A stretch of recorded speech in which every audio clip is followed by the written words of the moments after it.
You're listening to The Hour of the Time. I'm William Cooper. Tonight we began a three-part series, ladies and gentlemen, on the occult history of the Third Reich. The occult history of the Third Reich. Make sure that you do not miss one single episode of it. And all of you people who have been scammed and caught up in this Aryan master race bullshit, and that's exactly what it is. Listen very closely and you'll find out how you've been conned, and you'll find out that everything that happened back in Germany during the 20s and 30s is happening again in the United States today, and all of you are going to make the connections between the New Age, and it really isn't the New Age, it's the Old Age, because it all took place a long time before, and it's just surfaced again, brought to you by the same people. You're going to see the connections between the Third Reich, the Knights Templars, the Thule Society, Freemasonry, the British Israel movement.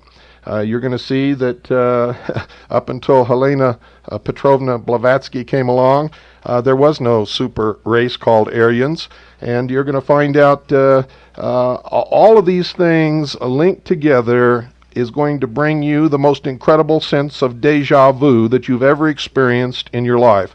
And I hope you're man enough or woman enough to look yourself in the mirror and say, honestly, I've been had. Straighten your act up, find the truth, and stop being led by the nose by these people who would divide us just to put the chains around our ankles. Make sure you have pen and paper by your side. And folks, listen carefully. 1936. A state which will sterilize, enslave, and systematically murder millions of men, women, and children. Entire peoples are to be swept from the face of the planet. Whole populations are to be scientifically reduced, those who remain preserved only for their value as slaves. The world is to be subject to a new order.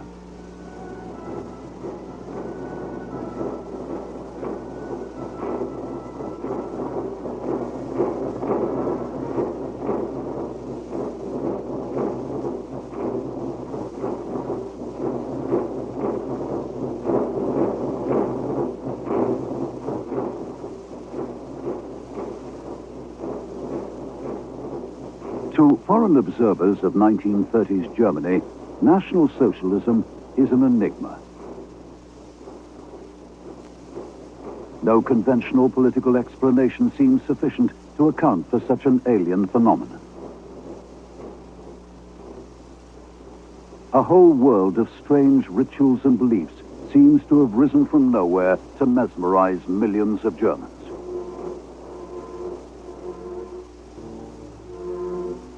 Over the whole extraordinary spectacle of pageantry and military might presides the messianic figure of Adolf Hitler.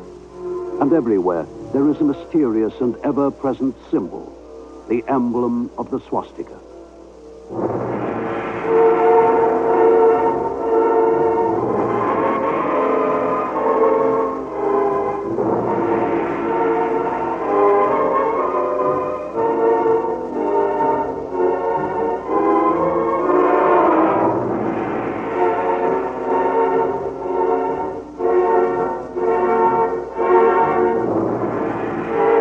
Rallies at Nuremberg consummate the mystical unity of the party, the people, and their leader.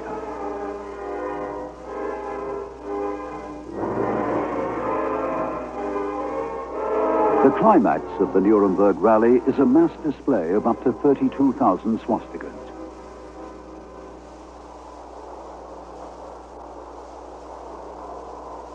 A foreign reporter finds himself overawed by the force of the spectacle he is witnessing. Hitler, he writes, is restoring pageantry and mysticism to the drab lives of the 20th century. The rally has the mystical and religious fervor of an Easter Mass in a great Gothic cathedral.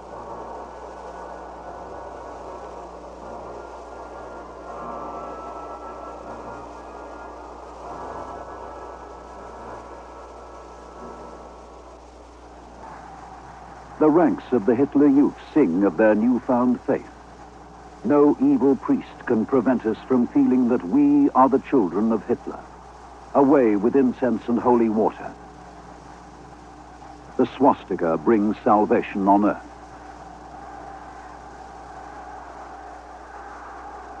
The symbol of the swastika will win the devotion of millions. Its rise will chart the growth of a strange and terrifying creed. The doctrine of National Socialism. A doctrine born in the world of the occult.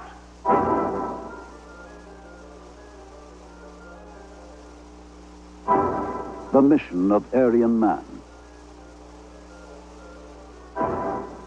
The mystery of the blood. The soul of the race. These dogmas, fundamental to the Nazi vision, will lead Europe into the realms of nightmare. Their symbol is the swastika.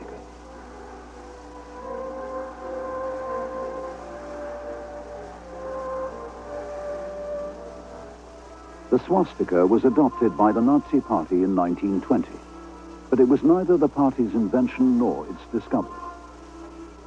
Since the end of the 19th century, the swastika had been spreading amongst the peoples of Europe, and everywhere it was a sign of a new and powerful force, a deepening fascination with the arcane, the esoteric, and the occult.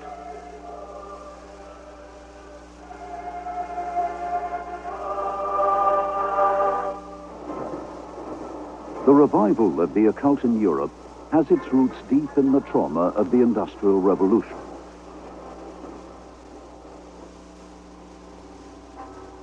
By the dawn of the 20th century, the lives of millions have been changed out of all recognition. Cities, the traditional centers of commerce and fashionable life, have been transformed into sprawling industrial slums. Yet, everywhere, the catchphrase is progress. There is a widespread belief that a new world is coming.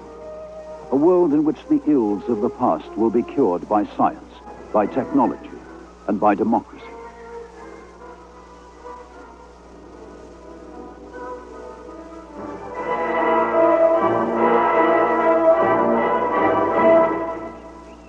Many, far from welcoming the dawn of a new age, are deeply disturbed. With the Industrial Revolution had come a decline in the power of traditional authority. The political power of the landowner is waning in favor of a new class of industrialists and financiers. Hierarchy is being threatened by democracy.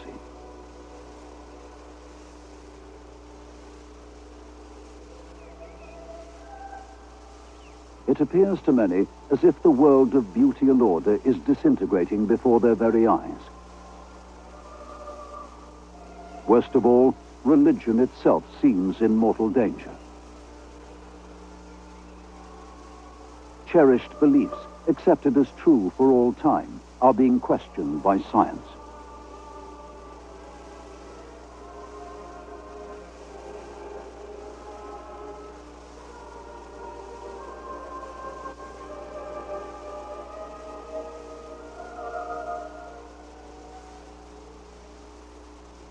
The ancient Himalayan kingdom of Tibet. From the late 19th century, Tibet is the mysterious and forbidding destination of a steady stream of travelers from the industrialized world. Many, disillusioned with the certainties of science, come in search of another, deeper knowledge.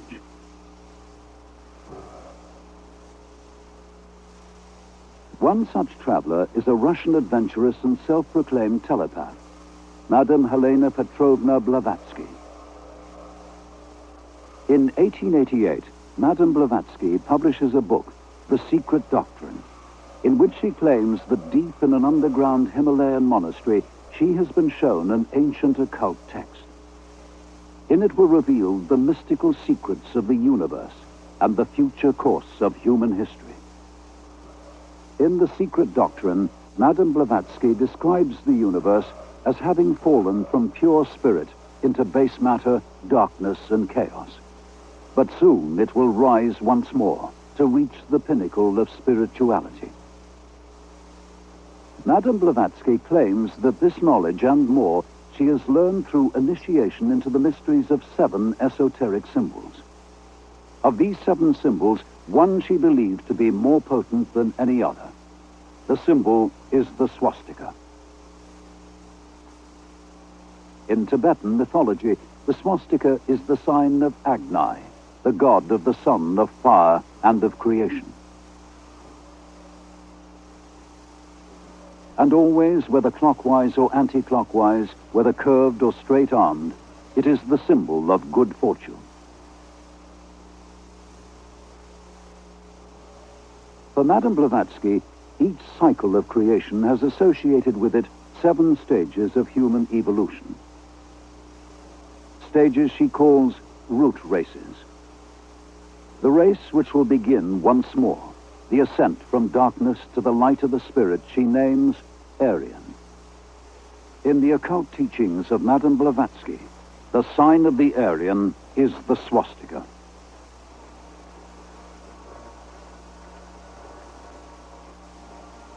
The Nuremberg Rally of 1934 has as its theme a mystical concept: the triumph of the will.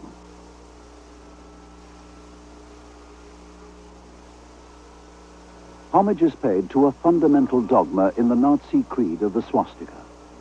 Pure will, the expression of the soul of the race, will overcome the forces of darkness and of chaos.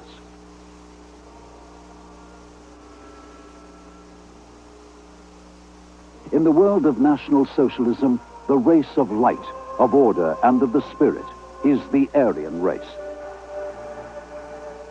Decades before the swastika was adopted by the Nazi Party, a periodical published in Germany by an American occult society became the first German publication to carry a swastika on its cover. The society's founder was Madame Helena Blavatsky. It would be the followers of Madame Blavatsky who would introduce to the peoples of Germany and Austria the occult doctrine of the Aryan.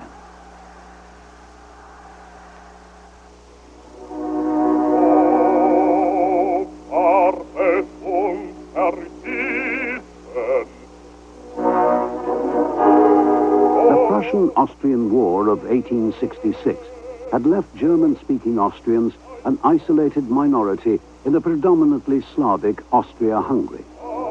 By the early 20th century, an intense longing has grown for unification with Germany.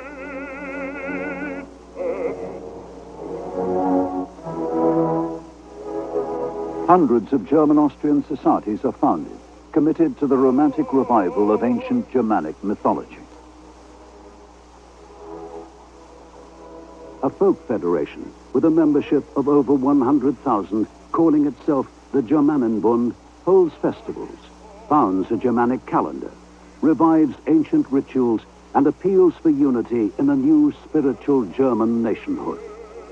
The Germanenbund was inspired by the writings of an Austrian mystic.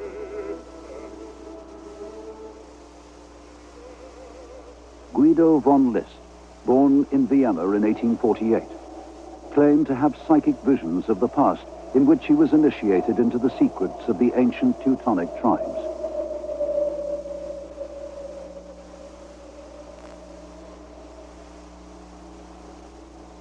List's visions told him of a Germanic religion, the worship of the god Wotan. His dream is to rediscover the occult heritage of its long-vanished priesthood.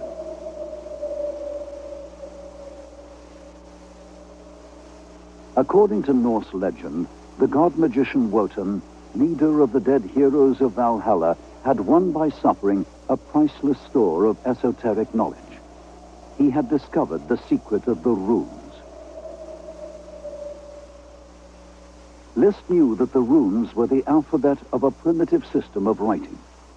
But to Germanic peoples from the 2nd century to the Middle Ages, they were also magical symbols. Symbols which List believed possessed a deep esoteric meaning.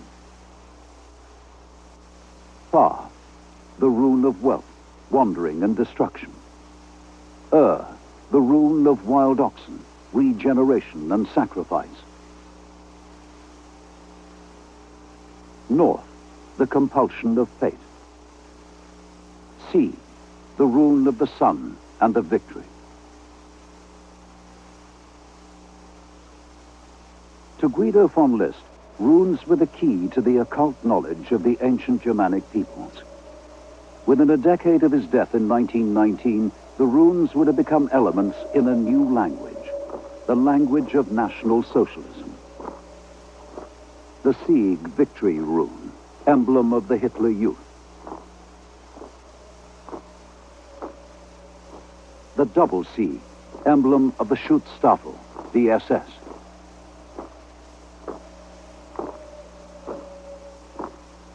The apple rune, symbol of Richard Walter Darry's Ministry of Agriculture, the rune of inheritance, the rune of German soil. The man rune, the rune of death, which in time will replace the cross in the graveyards of the SS. Study of the runes is required of all SS officers.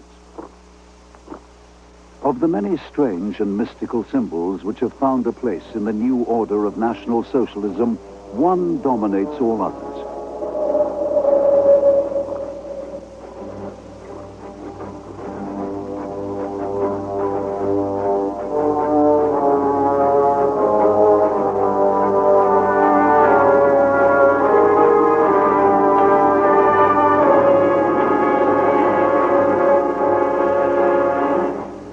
Guido von List called the swastika the twice-high holy secret of constant generation. He recounts a Nordic tale in which the god Mundel Fiore whisks the cosmos into being. The swastika is the fire whisk, the very act of creation.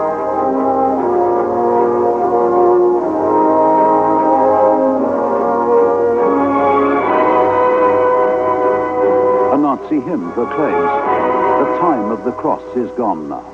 The sun whisk shall arise. And so with God we shall be free at last and gift our people back their honor."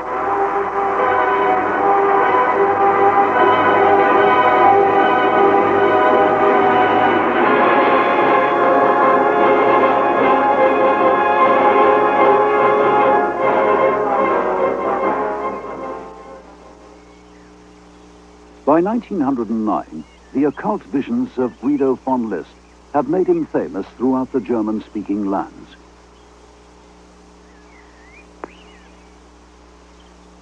To List, every stream, hill, and forest in Austria was associated with a Germanic god or spirit.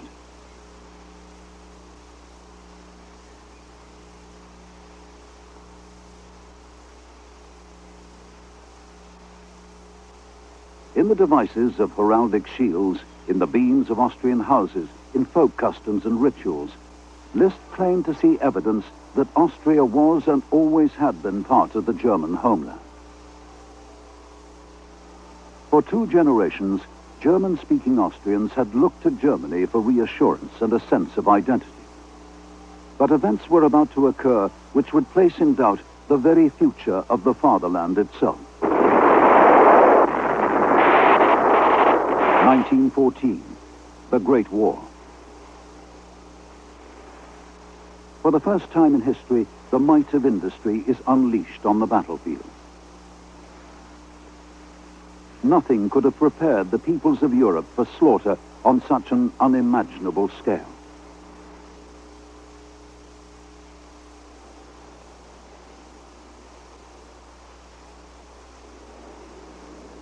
As the war grinds on and casualties mount, frontline soldiers on both sides of no man's land take to the wearing of charms and amulets.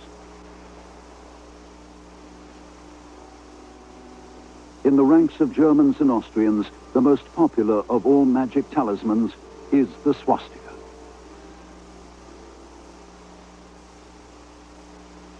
The swastika medallions and amulets worn in the trenches of the Great War are based on the researches of Guido von List. By now, an influential and wealthy society devoted to the teachings of the master has already been formed in Vienna. It is the List Society, which supplies designs to the manufacturers of swastika talismans. The swastika, now spreading amongst the German armies, is fast becoming the emblem of militant German nationalism.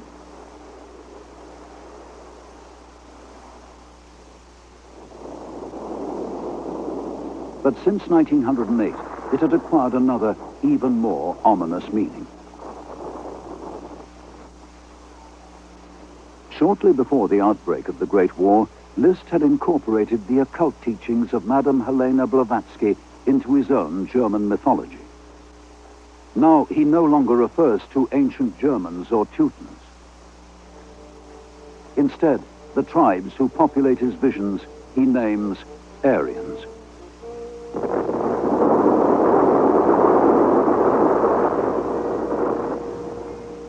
In Madame Blavatsky's writings, the Aryans are the race of upward spiritual evolution, the race whose sign is the swastika. In Hitler's Mein Kampf, the meaning of the swastika to the Nazi party is made clear. In the swastika, he writes, we see the mission for the struggle for the victory of Aryan man. Man kann nicht dem untreu werden, was einem ganzen Leben Inhalt, Sinn und Zweck gegeben hat. Es wird nicht so etwas aus nichts, wenn diesem Werden nicht ein großer Befehl zugrunde liegt. Und den Befehl gab uns kein irdischer Vorgesetzter, den gab uns der Gott, der unser Volk geschaffen hat. By the 1930s and the great Nazi rallies at Nuremberg, the concept of the Aryan has become a cornerstone of the party's mystical ideology. An diesem Abend in jeder Stunde, an jeder The grand design for the Aryan state has already existed for over 20 years. Its author was Guido von List.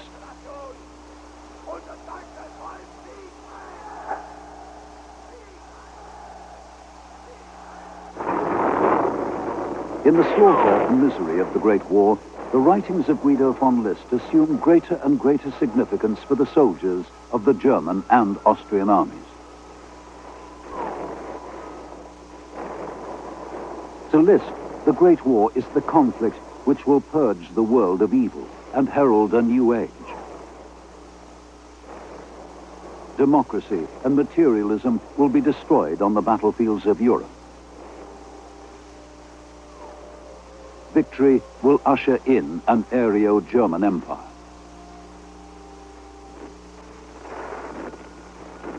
By 1911, Liszt had already described in detail his vision of the future Germanic state.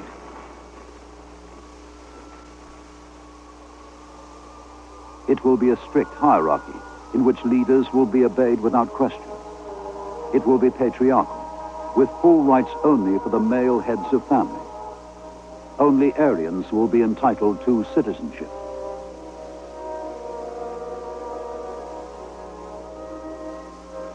There will be strict laws to ensure the purity of the race. Every family will keep a record of its ancestry as proof of its Aryan blood. By 1918, the conflict which Liszt called the holiest war had cost the lives of 2 million Germans. That same year, the German armies had won a series of military victories. The Russian enemy had collapsed, and yet Germany had sued for peace. To men who had suffered so much, it seems like a colossal betrayal. Then comes the greatest shock of all. The Kaiser is forced into exile.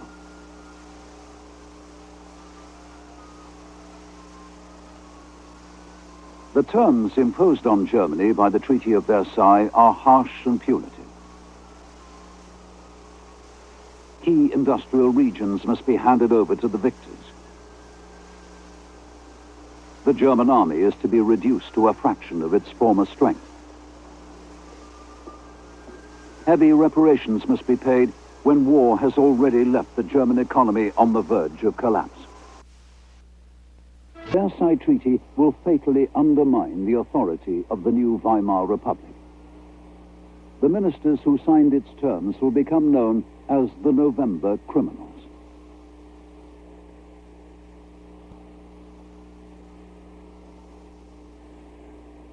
As food supplies dwindle, and a once proud nation is reduced to dependence and misery, Germany threatens to descend into anarchy. The infant Weimar Republic quickly becomes a battleground of warring factions.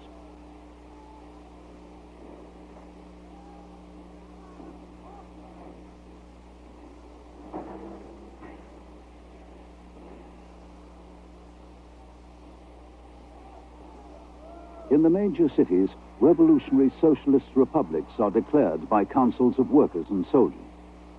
Nationalists and monarchist groups muster private armies and mobilize for counter-revolution.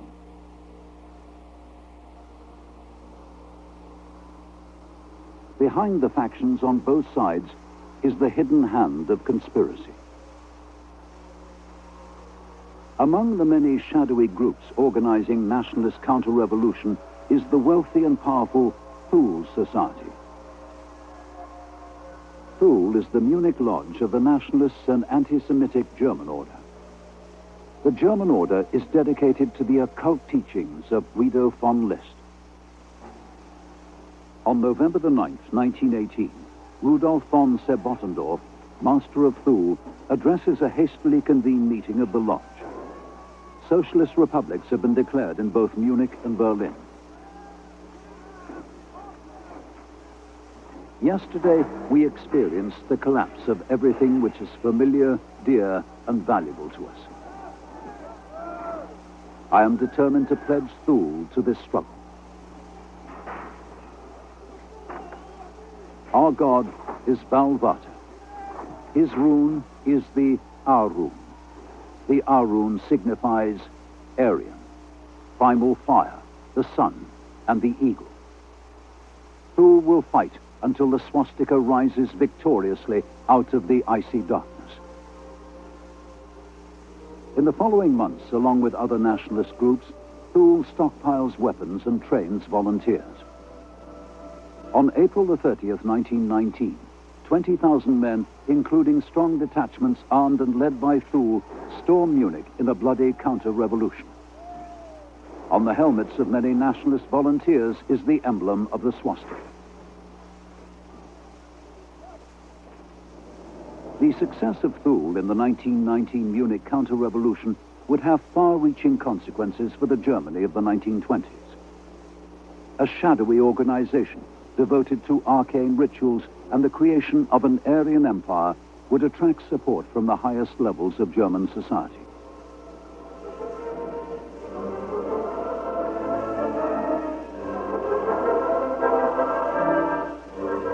The secret German order, parent order of Thule, was founded in 1912. It was and would remain virulently anti-Semitic and anti-democratic. The membership of the Thule and of all the lodges of the German order is drawn from the ranks of aristocrats, industrialists, lawyers, judges, and medical men. All are required to prove that they and their spouses are of pure Aryan blood. Applicants must submit details of hair, eye, and skin color. Hair must be blonde to dark blonde. Eyes must be blue or light brown. The skin must be fair. For membership of the Berlin Lodge, even the shape of the skull is taken into account. By the autumn of 1918, Rudolf von Sebottendorf, master of the Thule Lodge, had attempted to extend the influence of Thule's ideas by secretly sponsoring the formation of a workers' discussion group. Unknown to most members of the group, its chairman, Karl Harrer, would belong to Thule. The most active member of the workers' group is a locksmith, Anton Drexler. By the end of 1918, Drexler had proposed that the workers' circle be formed into a new political party. The Thule chairman agreed. On January the 5th, 1919, the new party is formally founded in a Munich tavern, the Fürstenfelderhof. It is to be called the German Workers' Party. On September the 12th, 1919, 10 months after the foundation of the party, an army spy is sent by his superiors to attend one of its meetings. The spy is a 30-year-old Austrian war veteran. His name is Adolf Hitler.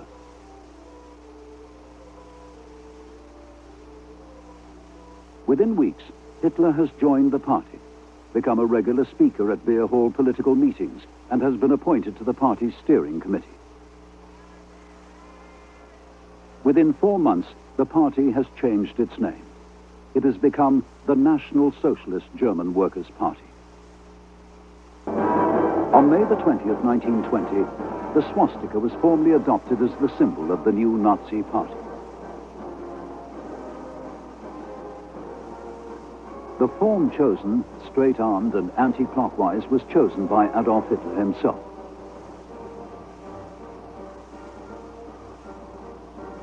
Until now, the nationalist swastika had no set direction.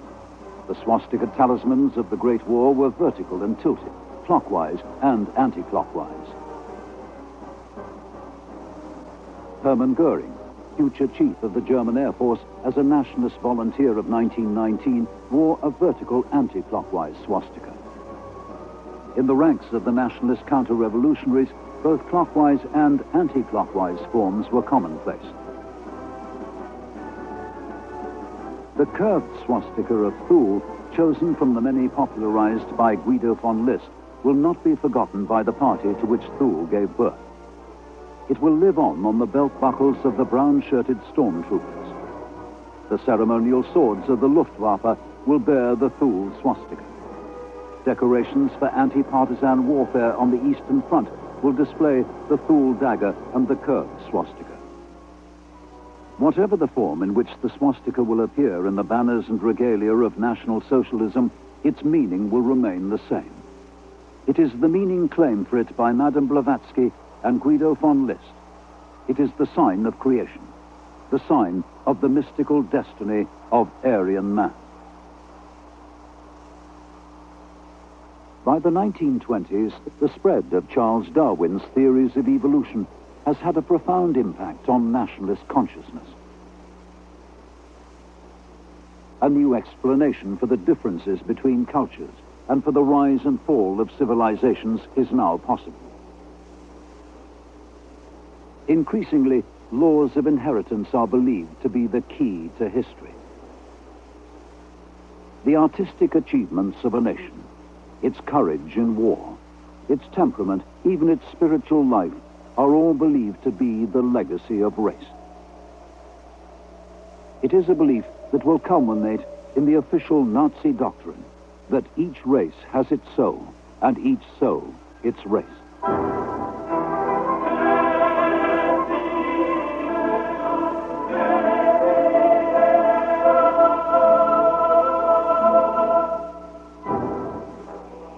The myth of the Aryan, developed in the occult teachings of Madame Blavatsky and Guido von List, has by the late 1920s spread throughout Europe, the United States and Britain. And with it, fascination with the swastika. The Stories of India, by the British author Rudyard Kipling, appear emblazoned with the seal of the swastika. In Scotland, the discovery of swastika markings in a Pictish cave inspired the creation of the swastika kilt pin. In the United States, costly earrings and brooches appear in the form of the swastika. During the Great War, the British War Savings Drive has a swastika as its official emblem. Its administrators are awarded swastika lapel badges in recognition of their services to the nation. By 1930, members of the British Druidic cults display swastikas on their ceremonial robes.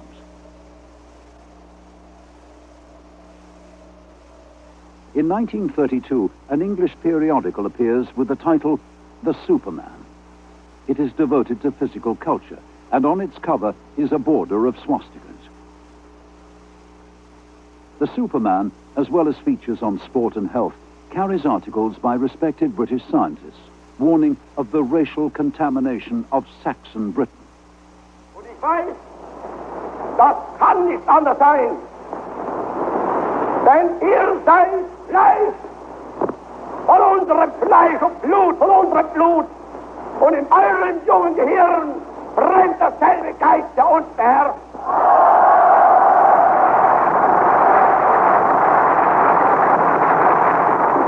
Ihr könnt nicht an sein als mit uns verbunden. Und wenn die großen Kolonnen unserer Bewegung heute siegen durch Deutschland marschieren, dann weiß ich, ihr schließt euch den Kolonnen an. Und wir wissen,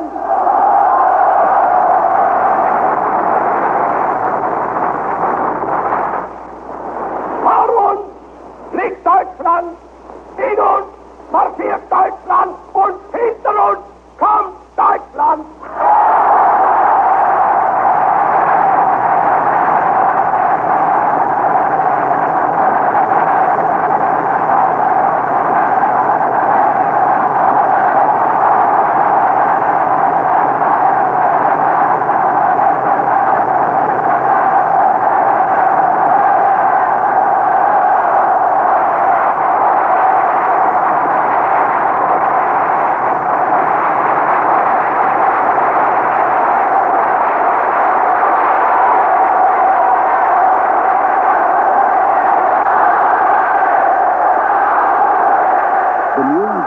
Of 1934.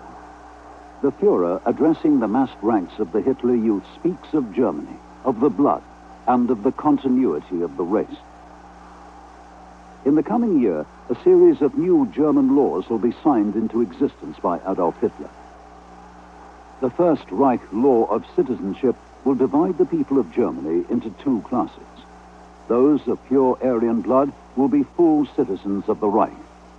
Non-Aryans will be reduced to mere subjects of the state. A second law, the law for the protection of German blood and German honor, will forbid pure-blooded Aryans from marrying people of Jewish descent. Soon after, the measure will be extended to forbid intermarriage between Aryans and all non-Aryans. The Germanic vision of Guido von List is becoming a reality. In 1935, a foundation is established in what is now National Socialist Germany. The Ahnenerbe is the ancestral heritage society for the study of German prehistory. Its official task is to investigate the territorial extent and spirit of the Nordic Indo-Germanic race. The Ahnenerbe will grow to over 50 departments, controlling all archaeology in the Third Reich. By 1937, it will be the research branch of the SS. Ahnenerbe researchers dispatched to Tibet, South America, Greece, and Rome conclude that all were once populated by great Aryan civilizations. The work of the Ahnenerbe will reinforce what are already deeply held beliefs. Civilization and everything that is valuable are products of the Aryan soul.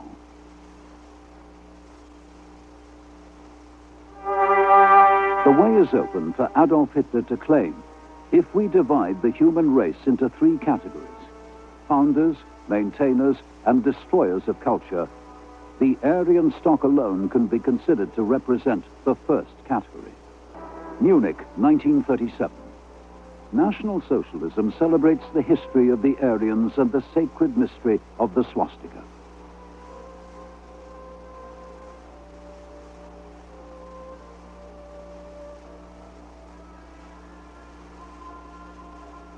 The solemn ritual has been organized by Alfred Rosenberg, official ideologist of the party and one-time associate of the Thule Society.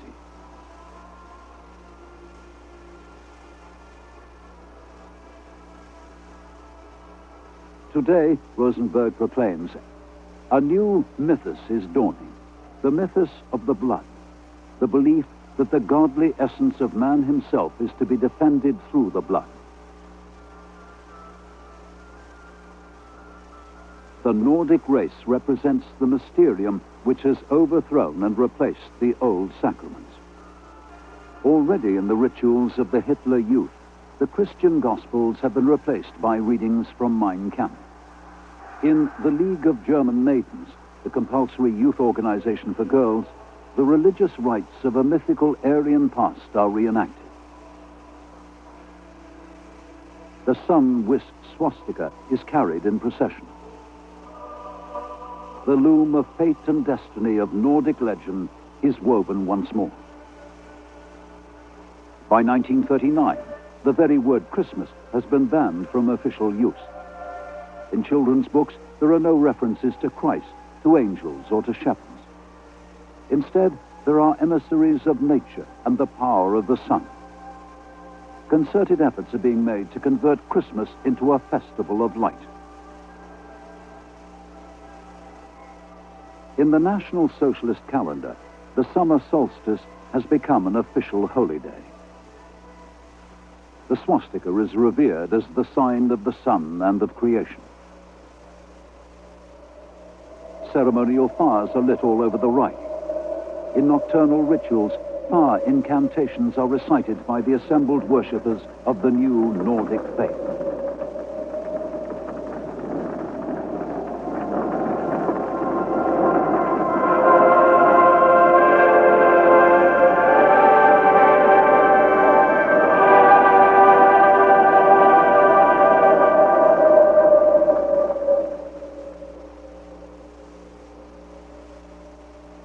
The consecration of the blood flag. On the 9th of November 1923, the fledgling National Socialist Workers' Party, led by Hitler, attempted to overthrow the government of Bavaria. In a Munich street, their advancing ranks were met by a volley of police gunfire. 16 are killed, including the stormtrooper marching beside Hitler. In the chaos, the swastika flag, carried in the front rank of marchers, is knocked to the ground and drenched in blood. The blood flag, entrusted to the guardianship of the SS, becomes the most sacred relic of the Nazi Party. All new party banners must be consecrated by contact with the original blood flag. We do not want to have any other God. Only Germany, proclaims Adolf Hitler. And in the doctrine of National Socialism, Germany is the race. Already the priesthood of the Aryan Empire of the future is in the process of creation. It is to come from the mystical brotherhood of the SS.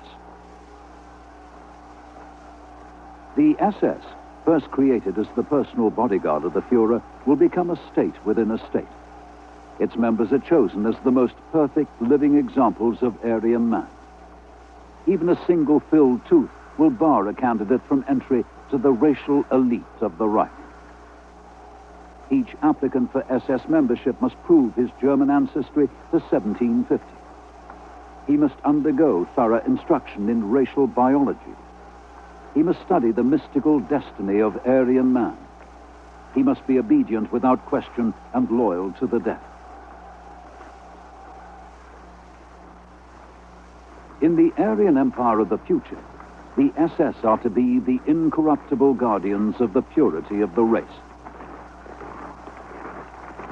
It is from their ranks that a new breed will come. It is they who will pave the way for the next phase in human evolution. For the followers of the creed of the swastika, the Führer, Adolf Hitler, has been sent by Providence. It is his mission to lay the foundations for the coming Aryan millennium. During the Great War, Guido von List revived an ancient Nordic prophecy. The strong one from above ends the faction. He settles everything with fair decisions. Whatever he ordains shall live forever. In reality, the 1,000-year Reich will live for 12 years. In those 12 years, Adolf Hitler will preside over a nightmare of mass murder, world war, and the destruction of Germany itself.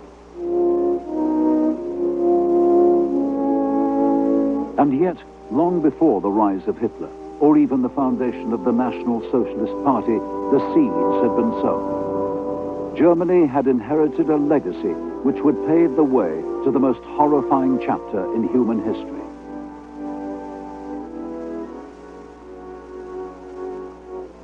The occult teachings of Madame Blavatsky, Guido von List and their disciples, the Aryan fantasies of secret societies, the racial myths of militant nationalism, a legacy already inextricably bound to a symbol.